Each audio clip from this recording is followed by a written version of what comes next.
नमस्ते दोस्तों, स्वागत है आपका हमारे चैनल हिस्ट्री अनवील्ड पर। आज हम आपको ले चलते हैं भारत के स्वतंत्रता संग्राम की उस पहली चिंगारी पर जिसने ब्रिटिश साम्राज्य को हिलाकर रख दिया। 1857 की वो क्रांति जिसे भारत का पहला स्वतंत्रता संग्राम कहा जाता है। मंगल पांडे की विद्रोही चीख से लेकर रानी लक्ष्मीबाई और बहादुर शाह जफर की बहादुरी तक और ब्रिटिशों के क्रूर दमन तक, ये कहानी है आम सिपाहियों की बगावत की जो पूरे देश में फैली और आजादी की नींव रखी। तो तैयार हो जाइए इस लंबी और विस्तृत कहानी के लिए, क्योंकि आज हम हर तथ्य, हर घटना, हर नायक की कहानी और उसके प्रभाव को डिटेल में जानेंगे। दोस्तों, इस क्रांति को समझने के लिए हमें वापस जाना होगा 19वीं सदी के मध्य में, जब Bharat British east India company के शासन के अधीन था। 1857 तक कंपनी ने पूरे भारत पर कब्जा कर लिया था, लेकिन सिपाहियों और आम लोगों में असंतोष पनप रहा था। ब्रिटिश नीतियां जैसे लगान की कठोर वसूली, भूमि अधिग्रहण जैसे डॉक्ट्रिन ऑफ लैप्स और सांस्कृतिक हस्तक्षेप जैसे ईसाई प्रचार, सती प्रथा रोकना ने लोगों को नाराज किया। साथ ही कंपनी की सेना में 80% सिपाही भारतीय थे, हिंदू और मुसलमान, जिन्हें कम वेतन और भेदभाव सहना पड़ता था। एक मुख्य कारण था ग्रीज्ड कार्ट्रिज का। 1857 में कंपनी ने एनफील्ड राइफल पेश की, जिसके कार्ट्रिज में कथित तौर पर गाय और सुअर की चर्बी लगी थी। हिंदुओं के लिए गाय पवित्र, मुसलमानों के लिए सुअर हराम। ये अफवाह ने सिपाहियों में गुस्सा भरा, लेकिन यह सिर्फ ट्रिगर था। असल में असंतोष गहरा था। अब शुरू हुई वो चिंगारी। 29 मार्च 1857 को बैरकपुर, कोलकाता में 34वीं नेटिव इन्फेंट्री के सिपाही मंगल पांडे ने कार्ट्रिज के खिलाफ बगावत की। मंगल पांडे, जो अवध के ब्राह्मण थे, ने लेफ्टिनेंट हेनरी बा और सर्जेंट मेजर ह्यूसन पर गोली चलाई। उन्होंने मारो फिरंगी को का नारा लगाया और साथी सिपाहियों को बुलाया, लेकिन ज्यादा समर्थन नहीं मिला। ब्रिटिशों ने उन्हें गिरफ्तार किया और 8 अप्रैल 1857 को फांसी दे दी।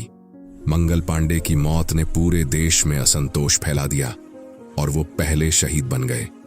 10 मई 1857 मेरठ में 85 सिपाहियों ने कार्ट्रिज काटने से इनकार किया और उन्हें कोर्ट मार्शल कर 10 साल की सजा दी गई। इससे सिपाही भड़क उठे। शाम को उन्होंने जेल तोड़ी, ब्रिटिश अधिकारियों को मारा और दिल्ली की ओर मार्च किया। 11 मई को दिल्ली पहुंचकर उन्होंने बहादुर शाह जफर, आखिरी मुगल सम्राट, को अपना नेता घोषित किया। बहादुर शाह, जो 82 साल के थे, नाम मात्र के सम्राट थे, लेकिन क्रांतिकारियों ने उन्हें बादशाह बनाया। क्रांति पूरे उत्तर भारत में फैली। कानपुर में नाना साहिब ने ब्रिटिशों को हराया, लेकिन बाद में बिठूर में हार गए। लखनऊ में बेगम हजरत महल ने नेतृत्व किया और अवध को आजाद घोषित किया।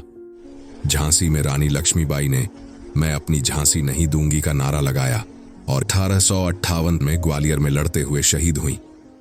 अन्य नेता थे तांतिया टोपे, जो छापामार युद्ध में माहिर थे, और कुंवर सिंह, जो बिहार में लड़े। क्रांति ने दक्षिण में भी प्रभाव डाला, लेकिन मुख्य रूप से उत्तर भारत तक सीमित रही।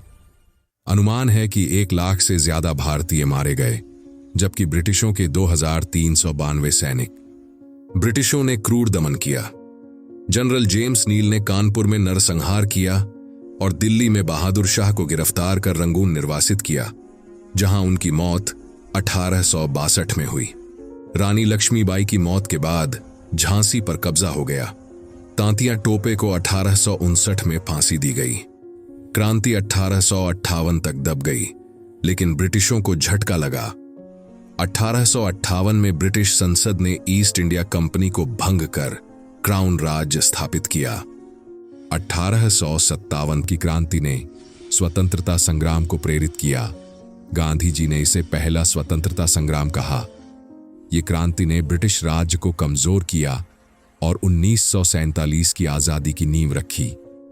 आज दिल्ली में 1857 स्मारक है और मेरठ में शहीदों को याद किया जाता है, लेकिन सवाल ये है, क्या हम उनकी कुर्बानी का सम्मान करते हैं? तो दोस्तों, 1857 की क्रांति की यह विस्तृत कहानी कैसी लगी? क्या आपको लगता है कि यह भारत की आजादी की पहली चिंगारी थी? कमेंट में अपनी राय जरूर बताएं। आपका फेवरेट नायक कौन था? अगर आपको भारत की ऐसी वीर गाथाएं पसंद हैं तो वीडियो को लाइक करें, शेयर करें और चैनल को सब्सक्राइब करें। बेल आइकॉन दबाएं ताकि अगली कहानी आप तक तुरंत पहुंचे। और याद रखें, आजादी की कीमत भूलना मत। अगली बार मिलते हैं एक और अनोखी इतिहास की कहानी के साथ। तब तक के लिए जय हिंद और शहीदों को सलाम।